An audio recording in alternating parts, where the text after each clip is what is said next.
Welcome back to Ancient Stories. Me, Susanna Flavius, and featuring voices from David Sainsbury, Joshua Chan, and Chloe Wiki, explore the mysterious Knights Templar.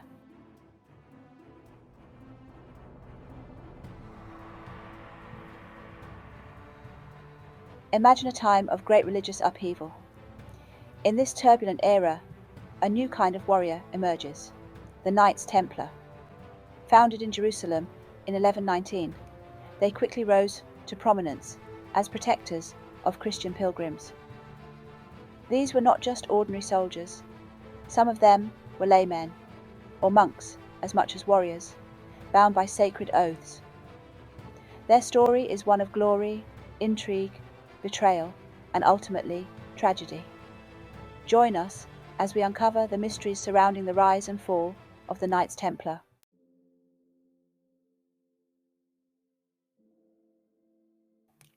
The story of the Knights Templar begins with the silent prayers of a handful of devout knights. Moved by the plight of pilgrims, we vowed to protect them. Dedicating our lives to God? Thus, in 1119, the Order of the Pure Knights of Christ was born. Enter Bernard of Clairvaux, who championed their cause and secured official recognition from the Pope in 1129. This marked the beginning of their rise to prominence and power.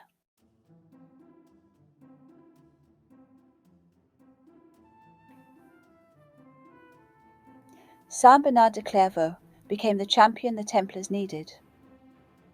Kings and commoners alike were stirred by my words. Donations poured in, swelling the Templars' ranks and coffers. Hugues de Payens proved to be a shrewd leader, securing powerful alliances.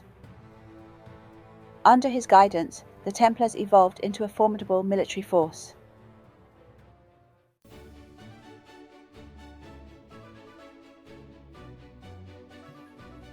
The Latin rule, crafted under Bernard de Clairvaux's guidance, was the bedrock of the Templar order.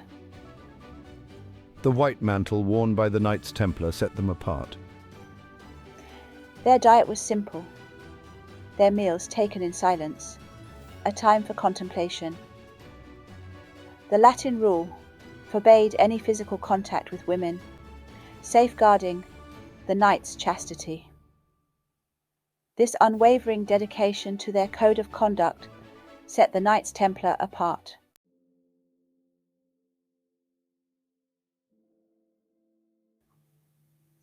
The primary mission of the Knights Templar was to protect pilgrims travelling to Jerusalem. Bandits lay in wait along desolate roads. The Templars established a network of fortifications along the pilgrimage routes. These were places of respite and prayer for weary travelers. Their mission wasn't just about safeguarding lives, it was about safeguarding faith.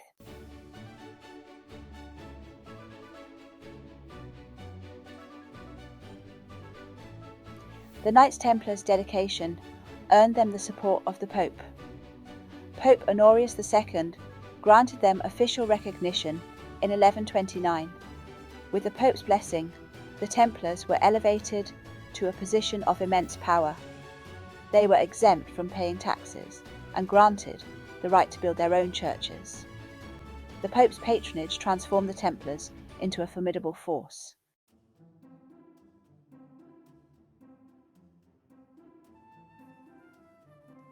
As the Templars' reputation grew, so did their role in the Holy Land.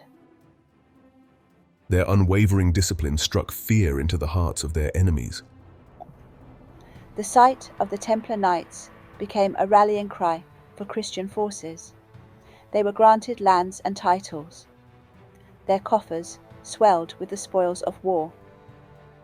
This shift from protectors to power players sowed the seeds of envy and suspicion.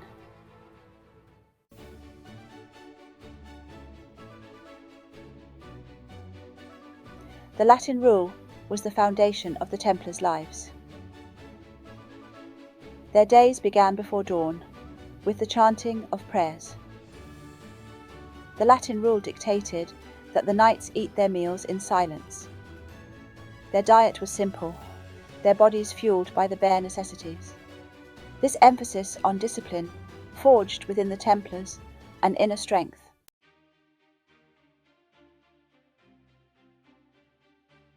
The white mantle worn by the Knights Templar was a badge of honour.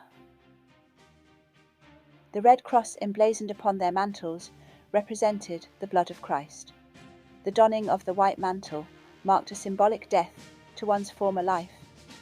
It was a symbol of immense privilege and responsibility.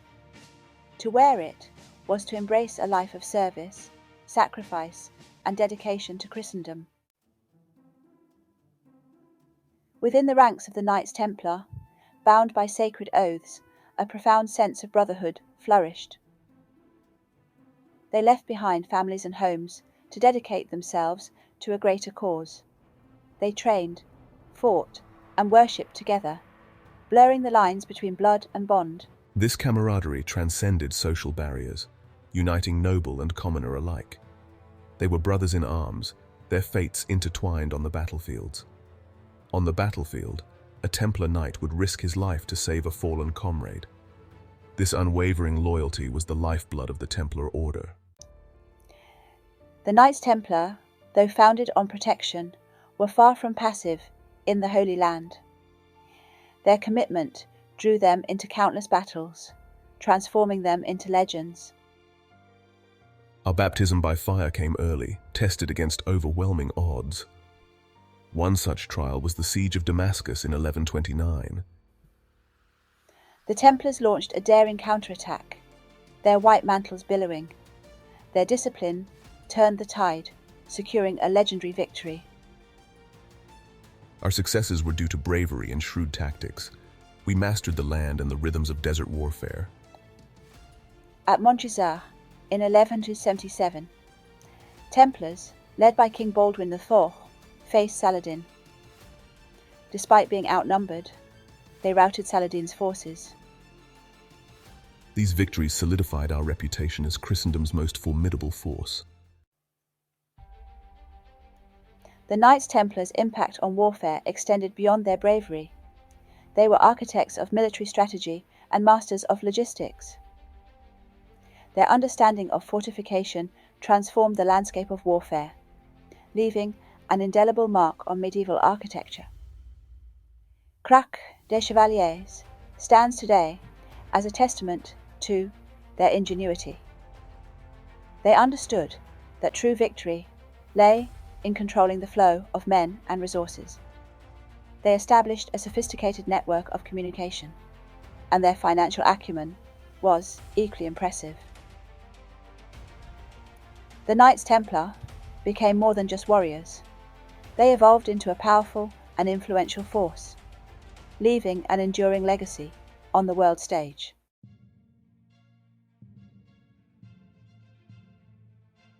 The very success that had once propelled the Knights Templar to the pinnacle of power would, in a cruel twist of fate, contribute to their downfall.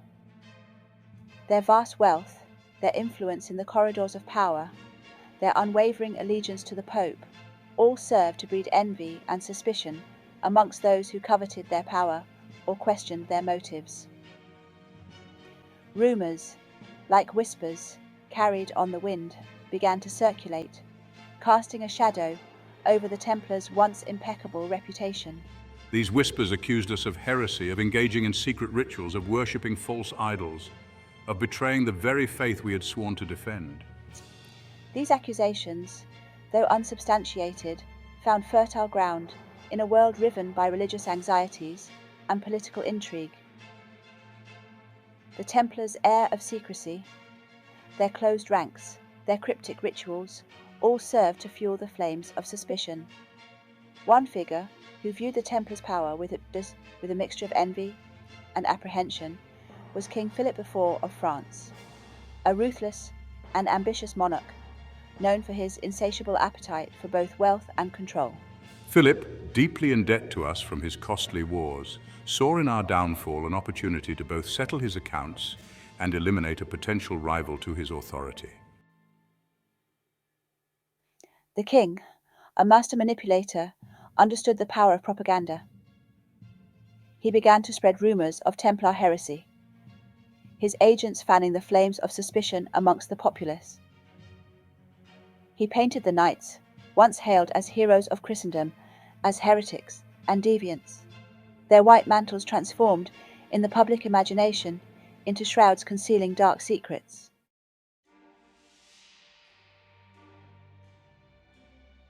Philip IV, his mind consumed by avarice and paranoia, saw an opportunity in the unsubstantiated rumours swirling around the Templars.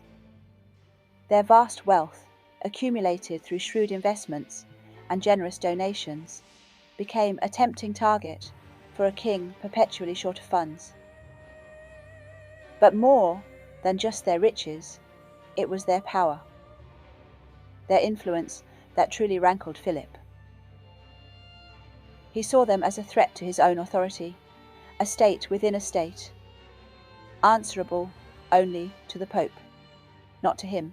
The king, a master of political maneuvering, recognized that he could not move against us openly without incurring the wrath of the Pope.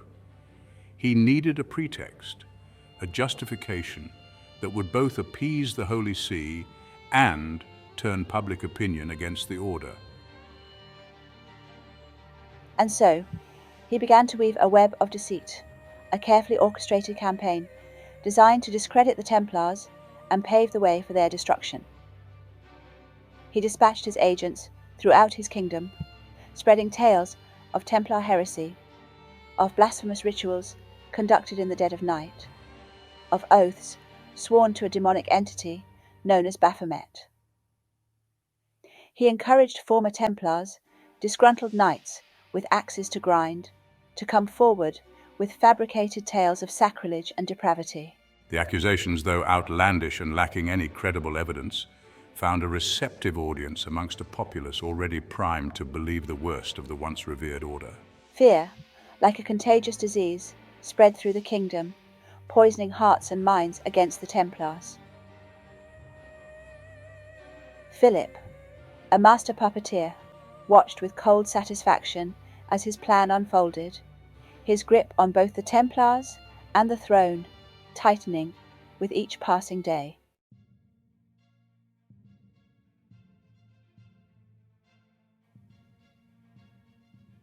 On Friday, October 13th, 1307, a date that would forever be etched in history as a harbinger of bad luck, King Philip IV played his hand. He issued secret orders to his agents throughout France, instructing them to arrest all Knights Templar and seize their assets. The arrests, coordinated with chilling precision, sent shockwaves through the kingdom. No one, not even the Pope himself, had anticipated the swiftness and brutality of Philip's actions. We, the Templars, caught completely off guard, offered little resistance. Our faith in God and our vows of obedience to the Pope prevented us from raising arms against a Christian king, even one we knew to be acting out of malice and greed. They were dragged from their beds, torn from their chapels, their cries of protest drowned out by the clatter of armour and the barked orders of Philip's soldiers. The charges levelled against them, a litany of heresy and depravity, were as shocking as they were absurd. They were accused of denying Christ, of spitting on the cross, of engaging in acts of homosexuality, of worshipping idols, of practicing black magic.